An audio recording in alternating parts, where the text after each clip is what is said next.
Good morning, everybody. Baruchim Aboyim. I watched a video last night. I didn't see the whole thing, but I made one video about this already, and this is the second in the series, where, it's a little bit of a chutzpah for me because it's not my place, but it's a chutzpah to fight against the mechutzafim, that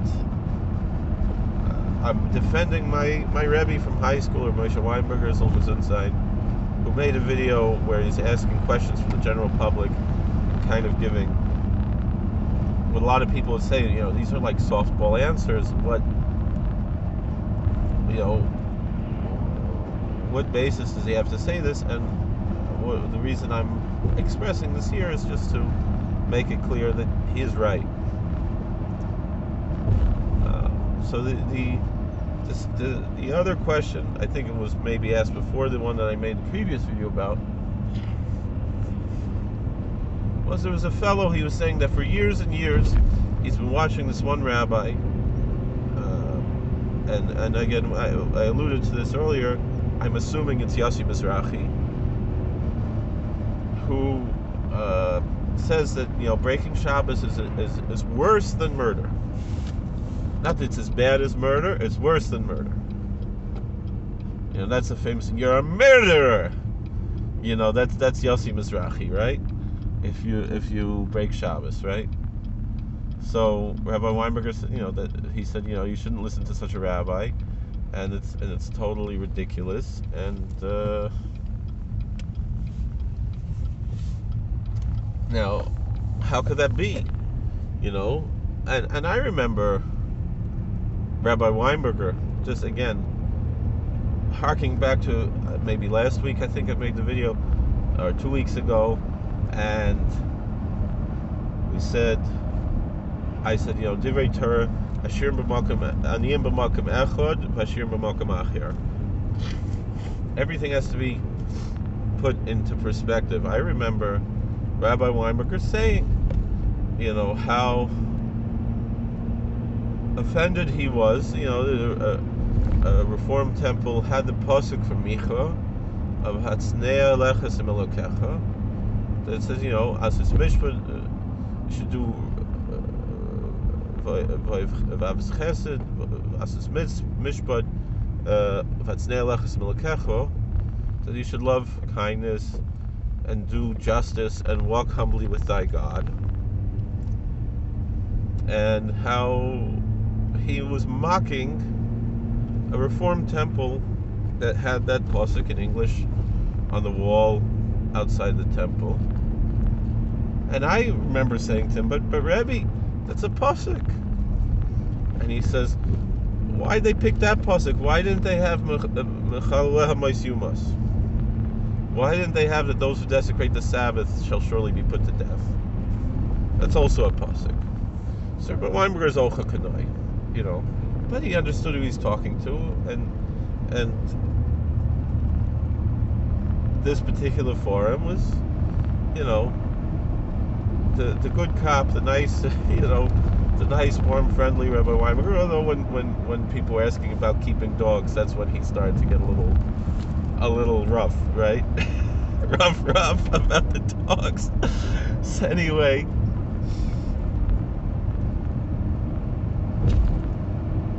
So the Rabbi Weinberger that I know said that the Reformed temple, he said this to me, why did they have Hatznei Leches Elokecha instead of Mechaleha Mos Yumas? Right? That's also a pasuk. It's also a verse in the Bible. So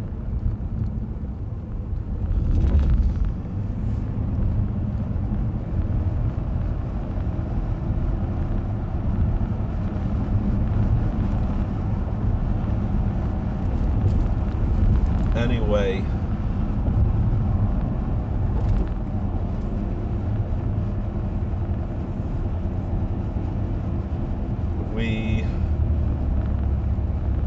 he said that, of course it's not the same, and he had a whole explanation about, he said, first of all, definitely, it's without a question, keeping Shabbos is a fundamental of Judaism. But he said, as far as a murderer being liable to the death penalty and losing your Jewish identity.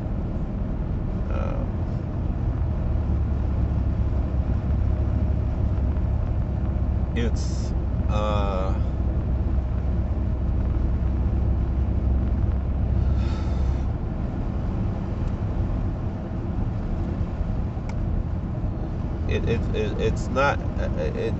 it's not the way that it's simply stated, And again, the very Torah, aniyim b'makom echad v'shirim b'makom acher. This is what it actually means, not just talking about what Rabbi Weinberger says, but in general, when it comes to the teachings of Chazal, when it comes to anything in the Talmud, the words of Torah are poor in one place and rich in another place. Everything has to be taken from a holistic worldview. You have to have a bekiyas. You can't just take one statement out of context and make a whole theology about it.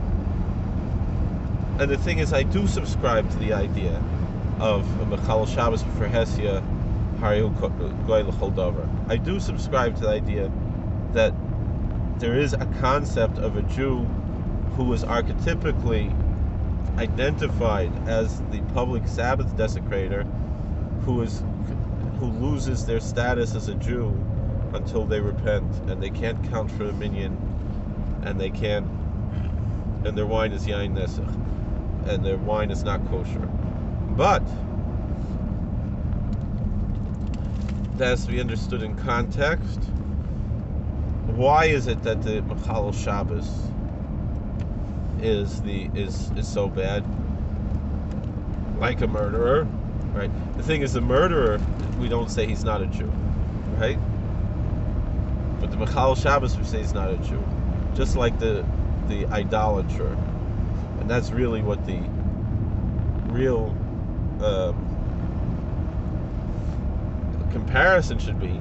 It's not that the Mechal Shabbos is like the one who desecrates the Sabbath is like a murderer, but rather he's like an idolater. But again, what does it mean to desecrate the Sabbath? And I personally subscribe to the psak that Rav Ovadia Yosef made, that makes a lot of sense to me, is that any person who in their liturgy says Baruch Atah Hashem Mekadesh HaShabbos, Mekadesh HaShabbat, is a Jew, is a part of Klal Yisrael. Yeah, if they get in the car and they drive, they're a sinner. And yes, if there was the Bezdin HaGodol Yerushalayim and all these things, technically they could be put to death. But that's the next part of the issue. But before we get to that, let's explain why. The issue of violating the Sabbath, denying the Sabbath, essentially, is that you're denying creation. And that's really what it comes down to. And by recognizing creation, it's the ultimate tikkun, really. The Rabbi Victor Miller explained,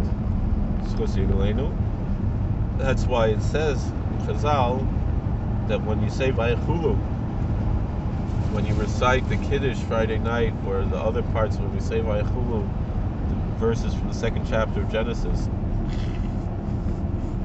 thus the heaven and the earth were completed, and all the work that God had done, that God created to do, etc., etc., that an angel comes and places hands on her head and recites, that's what it says in Isaiah 6, that your sin has been atoned for and your iniquity has been forgiven, has been pardoned. Why do we achieve forgiveness of sin by this recitation? The answer is that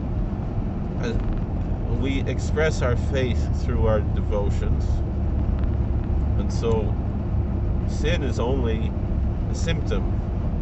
You could take a Tylenol to treat the fever, but are you actually killing the germ? No. The sin is like the fever. The sin is the symptom. The actual disease is heresy. whenever we do a sin, there's a little bit of heresy, at least for a moment. And so we have to rectify the sin through faith, by declaring our faith and uprooting that heresy.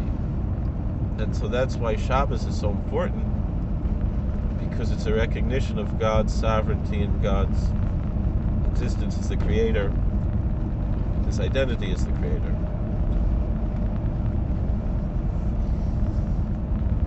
So and that's why it's so fundamental, and that's why violating Shabbos is like idolatry, and keeping Shabbos atones even for idolatry.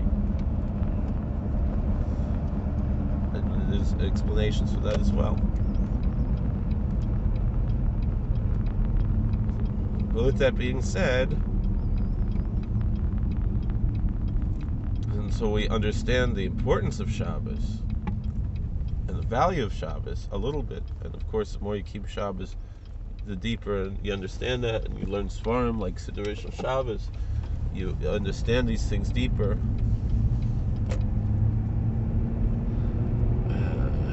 And I remember Rabbi Weinberger telling us, how every time he goes to Tzfas, he goes to the Tzion of the Siddur Shabbos, the Ber Maim Chaim, the Chernovicher, and beseeches the Almighty during this pilgrimage that he should taste a little bit what the Shabbos of the Ber Maim Chaim was like, because the Chernovicher was the Shabbos Eid, and the other tzaddikim they said the same thing, like the Vizhnitzer, the Mechaim, is given the Shabbos Eid. So we have to connect to Shabbos in a very deep way, to the holiness of Shabbos, and we have to keep Shabbos. We're not allowed to drive on Shabbos. We're not allowed to do all these. We're not allowed to violate any of the 39 malachas or any shvus or rabbanon, etc. We have to keep Shabbos. But can we really say that because Shabbos is one of the sins that's listed as the death penalty, that a person who breaks Shabbos is worse than a murderer? And the answer is no. And it's very simple, and Rabbi Weinberger alluded to this, that he said, in the time of the temple, or the time of the Bible, it was extremely rare for anyone to ever be executed for violating Shabbos. I think probably Slavcha, the Mekoshes Eitzim, we assume Slavcha, might have been the only person in history to ever be executed for violating Shabbos.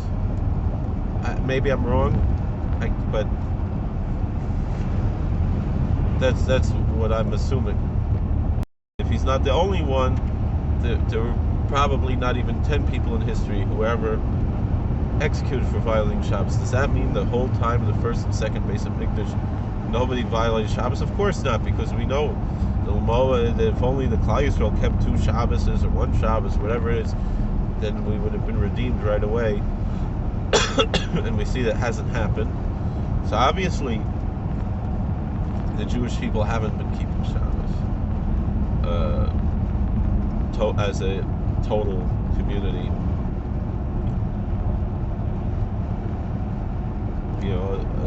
Individuals have, but there's always been Jews who didn't keep Shabbos all throughout history, but they weren't executed. And not only that, but for the most of the sins that are adultery and even idolatry and all of these sins, it was very rare for anybody to actually be executed.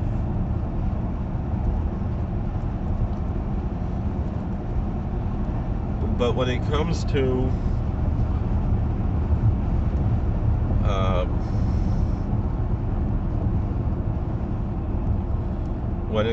this of the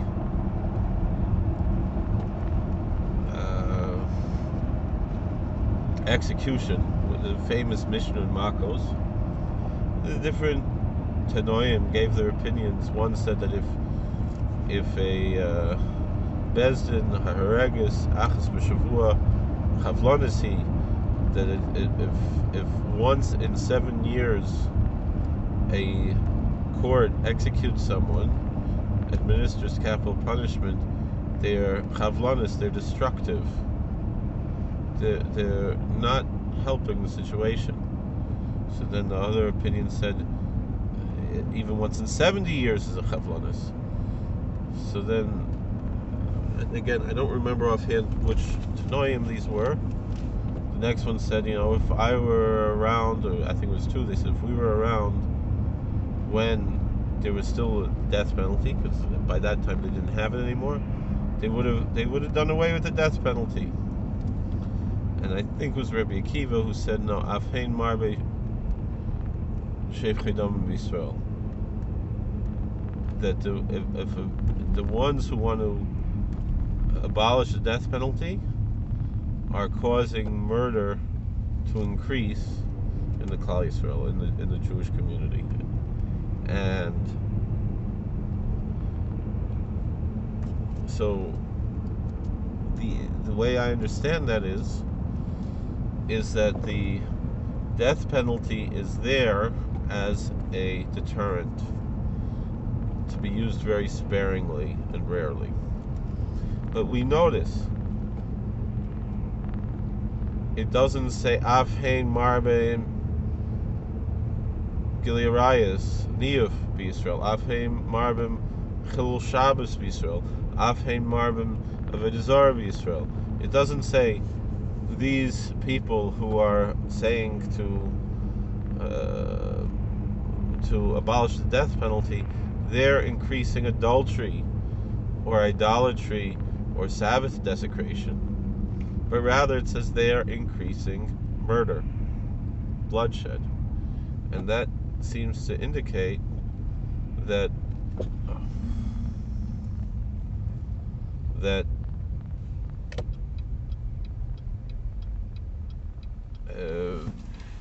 murder is worse than those other things, and that's something that we seek to deter, is murder.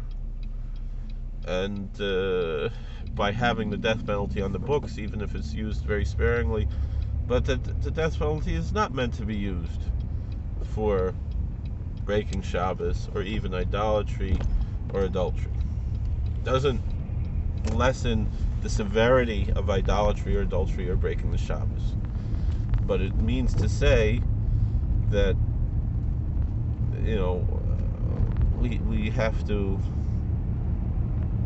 be informed and calculated as to the meaning of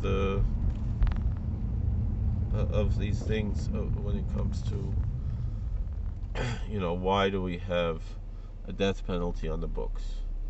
Even they're the books that God gave us. It is what it is. So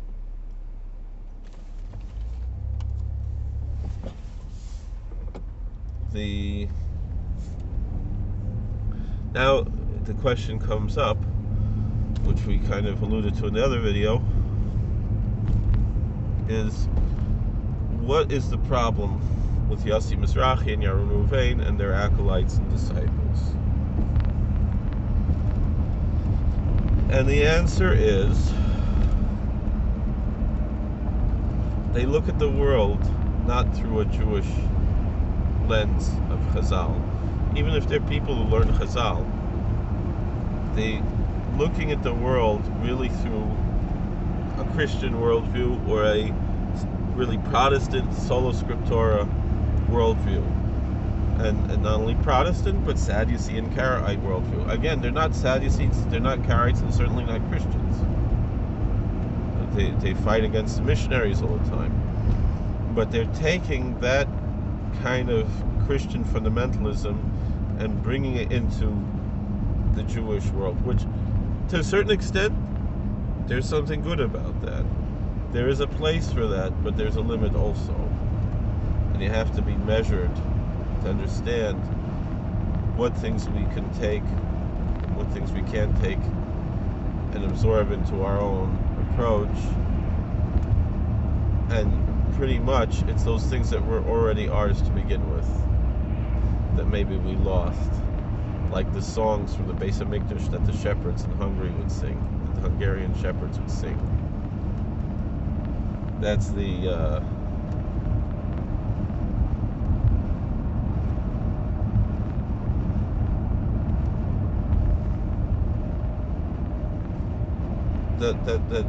that's what we can take as the stuff that belong to us. And so when it comes to this whole idea of heaven and hell, which the Christians took from the Zoroastrians, so we're back to talking about the Zoroastrians again, that was never ours. You know, Chazal make it clear that, even though it's not so clear, but that, you know, the whole idea of heaven and hell is the marshal that's brought is the sun being removed from its sheath. Hoitzi chamim nartika, Rishoyim nedoinim bo, tzadikim misrapim bo.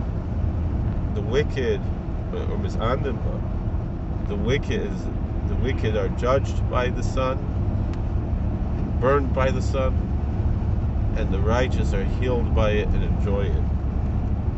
And it's the same sun. And so then essentially heaven and hell are the same place.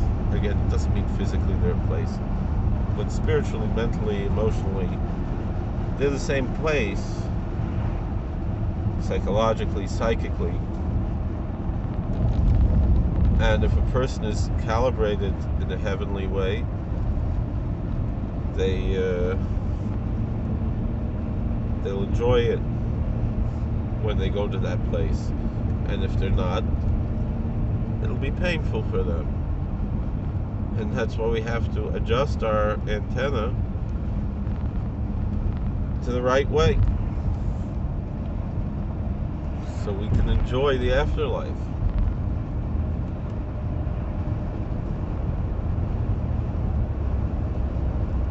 I remember Dennis Prager was asking, you know, something that he had a difficult time understanding is certain people, they feel like sin is sin, and there's no difference between a big sin and a little sin. And I told him, I said, this comes from a Protestant worldview. With all due respect to the Protestants, they see a sola scriptura approach where, you know, everything is equal, and so when Jesus says, which is an idea that we have in our sages, that a man who looks at a woman with lust has already committed adultery with her in his heart. They take that very literally, and so that's why they feel that they need salvation because of this sin of lust. But of course, our sages say that, but they never would say that someone would be liable to the death penalty for committing adultery in their heart.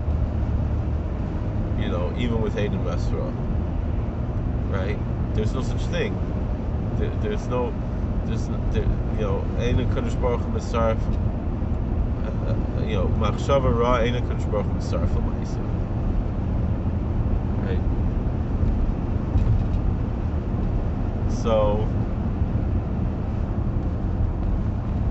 with all this in mind,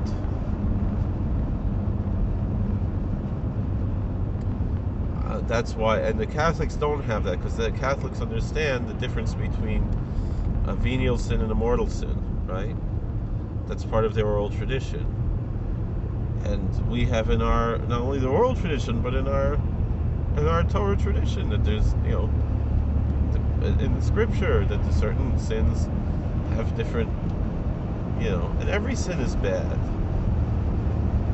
And every sin, it cuts the rope, you know.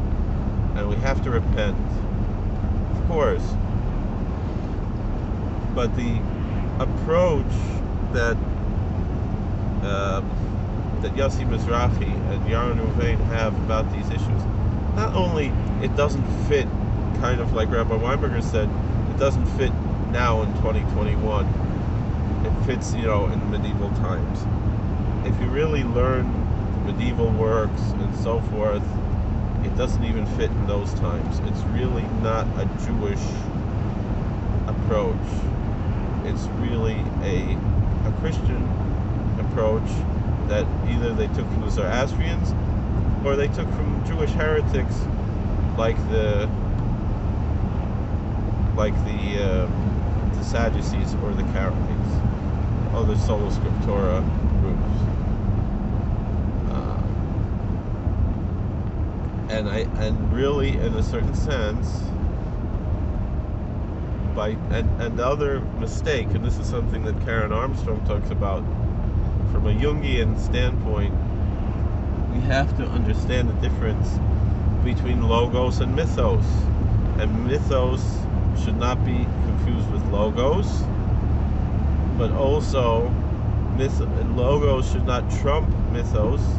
There has to be the balance between the logos and the mythos, which we've discussed other times, but Karen Armstrong explains that's where fundamentalism comes from. Either the logical fundamentalists who reject all things mythological, or the mythological fundamentalists who are guilty of the same thing, who logosify the mythos. They interpret that which is mythical and poetic to be logical and rational and literal. And that's really what it comes down to. And in Judaism, the logos and the mythos are halacha and agadata. And I know a lot of people who want to totally reject agadata and Kabbalah, and they don't chap the depth of what it's supposed to be all about. Thank you for watching. God bless. Please like, share, subscribe, comment. We'll see you all later.